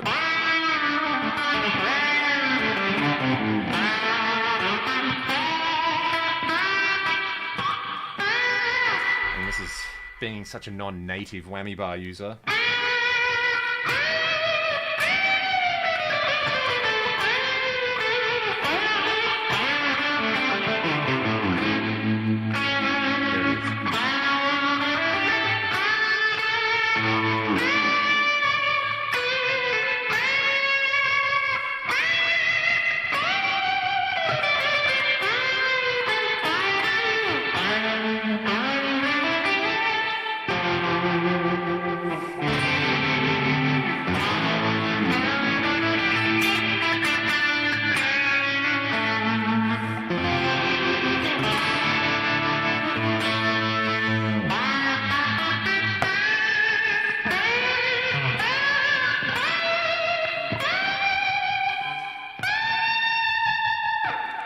I don't know what I'm doing here, so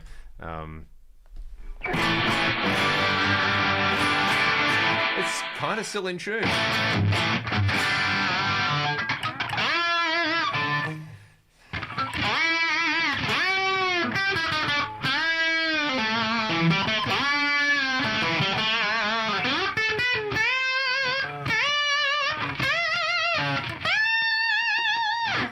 Man, trems are cool. It's only taken me 36 years to figure this out. Yeah, dude. I mean, Floyd's work when you set them up right. These 2-point trems on Strats do a pretty good job as well. I mean, I'm not that far out, am I? And I haven't set this guitar up either. I've just taken it out of the box and put new strings on it. There you go, that's pretty cool. Yeah, it's kind of the nuts, very important, right?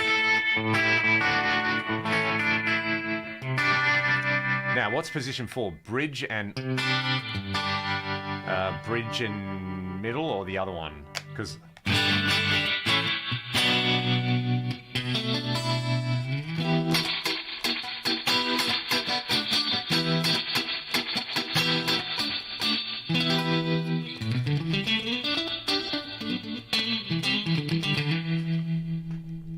yeah, we have the amp. Well, one of my favorite amp whisperers, Lyle's in here. Everyone say, hey, Lyle, and go and subscribe to Lyle's channel, because he's awesome. Warren, tell me more, the DG20. Please do a video with that, and maybe play one of your own songs, because I'd love to hear some Black Strat blues stuff with the pulse sound, right? That'd be super fun. Quentin. Anyone with 3 ADA MP1s is okay in my book. Yeah, well, welcome to the ADA fan club. Thanks for the sub as well, dude. Actually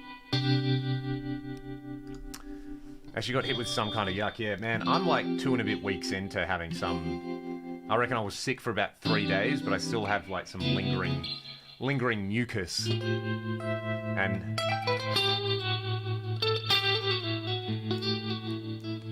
now my wife is sick as well, so happy days. It's like everyone I know is getting smashed by something. Which brand guitar do you have in excess of the others? Someone say in excess. That's a really bad joke. Probably PRS, dude. I've got quite a few. That's been the obsession for a long time. Oh yeah. That's not the best thing to jump into. The most recent one I got is this, and this thing is a beast. So it's a 2016 USA CE24 standard satin. So it's like the anti-PRS, right? Like, no, if it had dots, it'd be the anti-PRS, but satin finish. I took this to Europe with me, and it was amazing. It was very warm, very sticky. Let me just knock this into tune. What tuning am I in? Am I drop D? Well, I'm standard something, so whoop. Drop D. That'll do for. Is this a great sounding guitar and great playing guitar? give it the chungus, and it.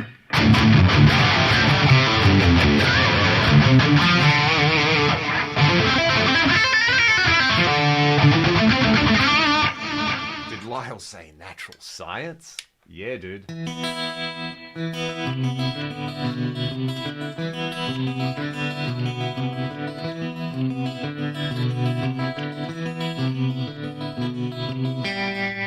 And then what does it do? It does.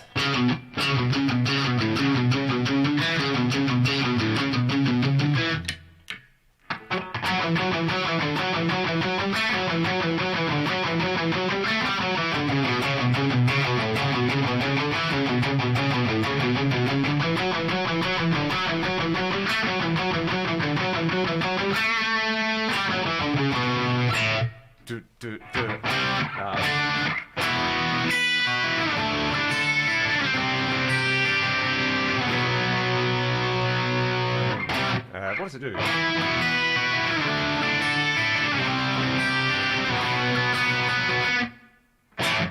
And then it's...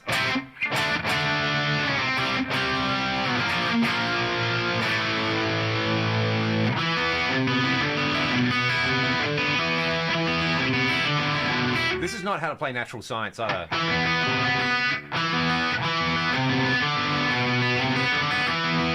It's something like that, where he does the, you know, fret a B note and play the B string.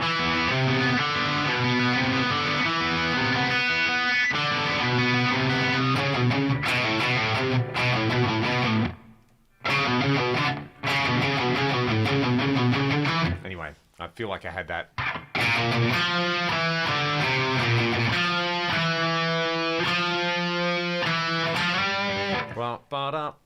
There's a great... I actually saw a Rush tribute band last weekend called Mood Lifters. They're from California. They were great. And the sounds were so spot on. And they played Natural Science. They did the live, like, Temple of Syrinx medley. And they did all of Moving Pictures, which was amazing. That was pretty great. Yeah, so I've been on a kick with all of that. Which solos did you have the most trouble learning the most? The solo for No More Tears haunted me for years until I saw how Zach plays it. I had this like crap Aussie transcription book that had transcribed it, what for me is like an impossible way to do it, but then I watched Zach's playthrough and he does at the end. You know, he does that and I'm like, I can do that.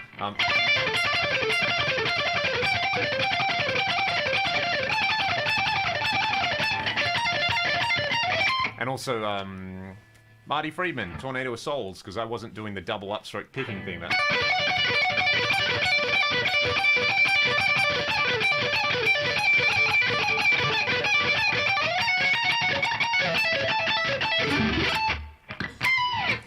Rubbish. And then there's the actual hard part, the thing that Marty plays. So,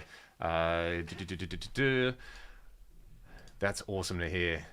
We of a certain age could sue Cherry Lane for bad authorized tab books. Yeah, dude. Some absolute stinkers out there. I mean, you know, we could have used our ears and used the tab as a guide, but no, it says it in the book. This is how you play it. Yeah. Have you seen, Coldacre, have you seen the video where Uli breaks down the picking he does for it?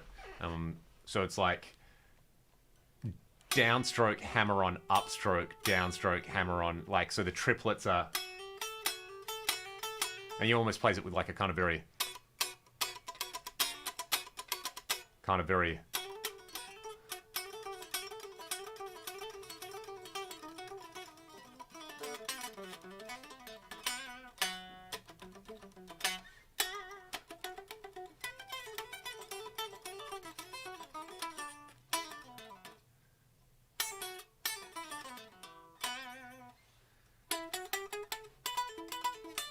There's some other lick that I forget in there as well. Hit Metalworks. What's up, dude? Yeah, I've been on here for nearly 2 hours, so I might actually bounce in a few minutes. Yes. Oh, dude. No. It's a thing. Like, find the video of Uli explaining it. It is a thing. The lick makes so much more sense. So it's, yeah. You can start by, you know, that. Instead of going... It doesn't make sense alternate picked. So it's... Down, hammer, up, down, hammer, up. Like if you get that part of it down, and you can even play it with like a floating wrist that way. It's almost like a gypsy jazz, you know, the way they would.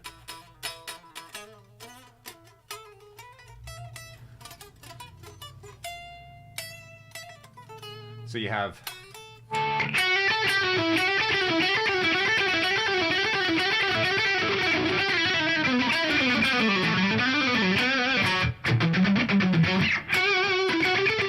This bit I hybrid pick.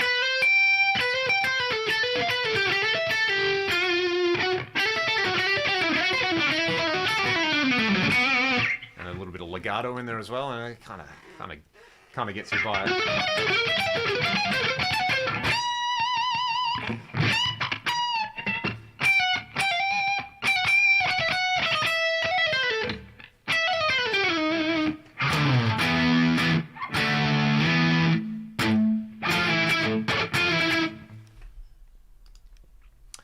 It is absolutely not douchey at all. Playing a Rush tribute and appear on Natural Science. Dude. I mean, I didn't think you could top anything you'd said before, James, but I think you've just done it. That's awesome. Is that the one called Working Man? Because I have that on CD. That's hilarious. Yeah, hey. It ain't douchey if it's true. Exactly, man. Exactly. So there you go. Roadrunner United, and I'm going to find that thing that you're on, James. That's awesome. Yeah, Working Man. I have that on CD somewhere. I'm going to pull it out. That's amazing. What a small, small world we live in, hey? I want to say 2004, maybe. I got my hands on that. Like I think a family friend gave it to me or something. They're like, you like Rush? Check this out. It has like Mike Portnoy on it. Sick. That's awesome, dude. Yeah, that's the one where Steve Morse does La Via Strangiato. Yes, that's amazing. Man, I don't know how to follow any of this up.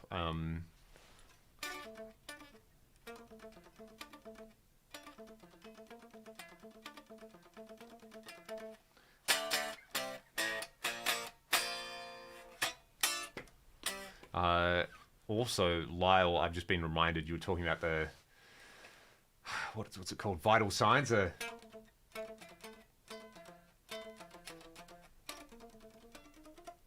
trying to remember how to double pick that. Anyway, the second solo in La Villa as well. You know what? Let's bring this up. I wonder if this one's on Spotify. Working Man Tribute to Rush. Yes, someone's got it on here. Here we go. There we go. Listen to Natural Science on this because I know it's going to rip. That.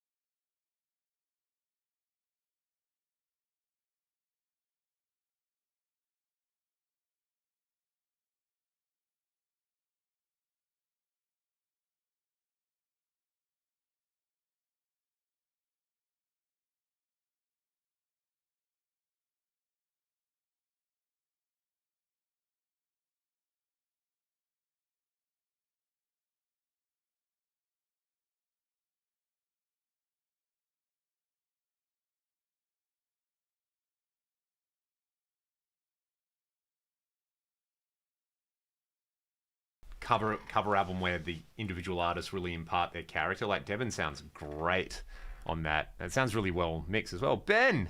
So I was just talking about seeing a Rush tribute band and here they are. So yeah, man, it was a pleasure. That kind of made my weekend. So I hope you guys haven't picked up the illness that everyone has got in Perth at the moment. But yeah, dude, you guys sounded so good. And I said this to Ben in the flesh, but I will say it to everyone here.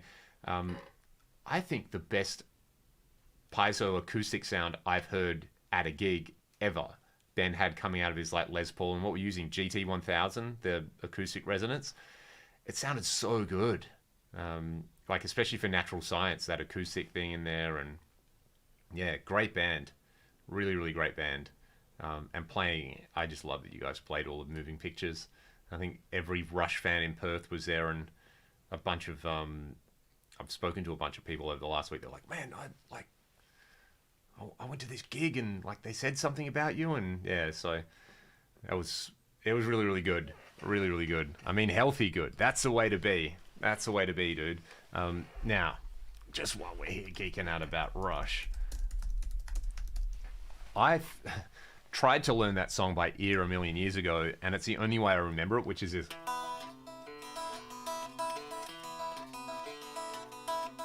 Which isn't how it goes, so it should be... Yeah. That. So yeah, that's such a life cynicism there.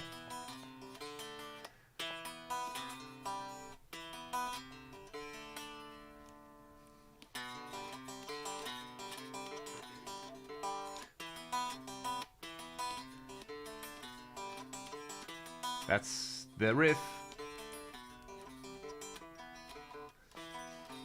How do you play it, Ben? Do you pick it all?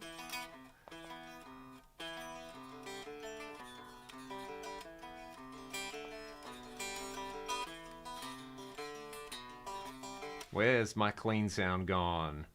Something like this. Yeah. Yeah, there we go. So more...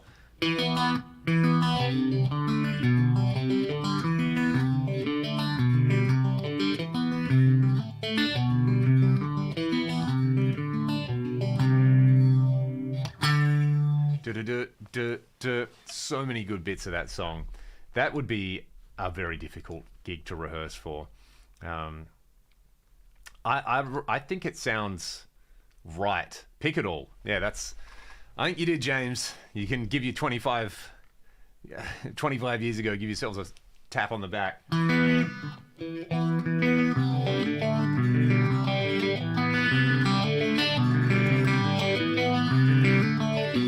So how did I work it out? So you're saying this isn't a Rush riff?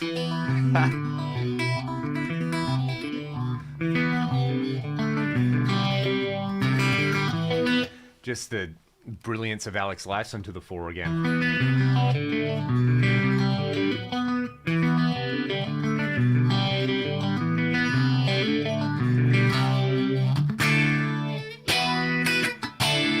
And just how good are sus2 chords? Yeah. Alrighty. Man. Alright, Vice Atchitrucci. Dude, thank you so much. Massively appreciate the shout out, and great channel you've got with some greasy tones on there. Like very, very impressive stuff. Have you got any new grease machines in the work coming up? Let me know. I might actually just play one more song and boogie out. Where are we at in here? Cool. I'm there. Let me know if there's anything you'd like me to play, man. This has become my default play the electric guitar chord. I don't know why. I know why, because I've been learning. I'm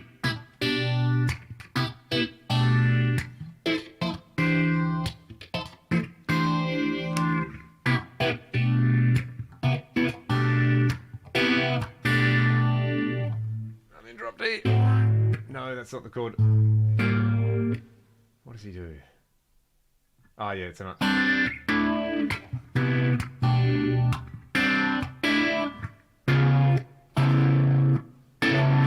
Trying to figure this out in a stupid tuning. What do we do? And then it's... I love it. Then it's...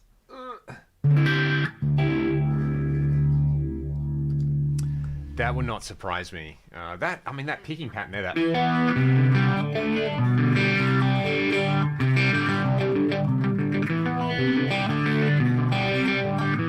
And then there's all the odd time stuff, and there's all the changes and his solo, and yeah, scary, absolutely scary. All right, I'm gonna grab the Chilio, and because it's in drop C, which is my native habitat. Oh man, I haven't put any major scratches or dings on this yet. I'm just waiting for the day the first one comes, and then it's all downhill. Where are we at? What do we got going on?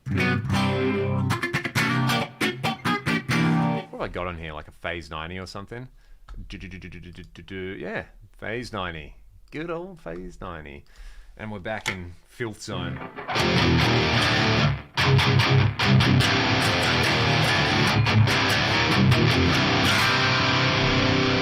James, you were too kind, my dude. Thank you so much. I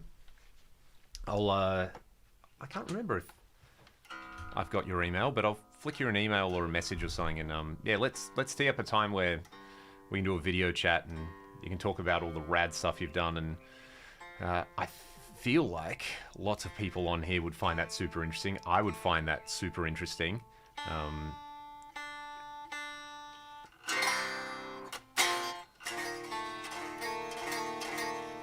It's Elena. Believe me, mate, it was not a distraction. It was a pleasure. Do I have a bass guitar? I do. I have an 89 Japanese jazz bass. Yep, that's the bass. It actually needs a bit of work.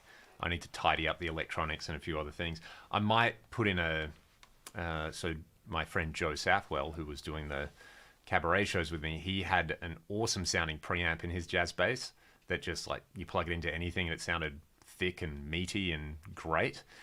So I might do that. Probably needs a bit of a setup as well, but Ryan's played that bass on a lot of ragdoll tours and it just kind of works and it looks cool. Let me fine check my tuning. I'm sure I've become one of those people where it's like, if the guitar is not perfectly intonated and in tune, it drives me mad. And then I put a bunch of, like, micro pitch on it and it doesn't matter.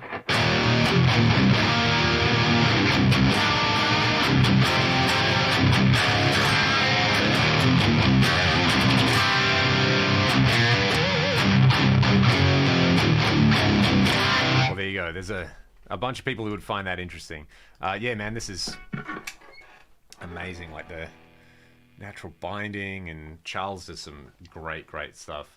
I think at some point in the future, I will get him to build me this sort of guitar, but like a 27-inch baritone or something, and, you know, have it either in C or B or something like that, just for ultimate chungus. Who's attacking to who? Why are people doing that? Yeah, well, Lyle's cool, dudes. Like, you know, he's not attacking anyone. Yes, you know, it's kind of like people who play jazz and are known for playing jazz, and then you see them playing some rock or some metal and you're like, what? I didn't know this was allowed. Or, you know, someone like, I don't know, Alex Skolnick, who's, you know, fantastic at the trad jazz thing and also at shredding Testament songs with like 12s on his Les Paul. Yeah. The PJ thing, I didn't get the P bass thing for a long time, James. I was like the opposite. I was like, no, got to be a jazz bass. And then, like, all my favorite rock bass tones are like a P bass, and it's like, that's how you get that sound. Jens Larsen, yes, if you want to know jazz, go and listen to Jens. He's amazing. All right, I'm going to play you guys out with one more tune. I'm going to do some more ragdoll. Thank you, Earl, and everybody else, and to everybody who just kind of hung out for the last 2 hours. This has been a great way to spend a Sunday, and well, it's probably still a Saturday in the States. So I'll play you out with some more ragdoll. What am I going to do? Let's do the theme song for the channel. Thanks, Lyle, as well, and Frost. I hope you're recovering well, dude. Let me know how you're going, and I'll play you. Will I do this? What am I going to do? Yeah, let's do Playing God. It's a fun song. It's a fun song. All right, everybody. Enjoy the rest of your time on Earth until I see you next.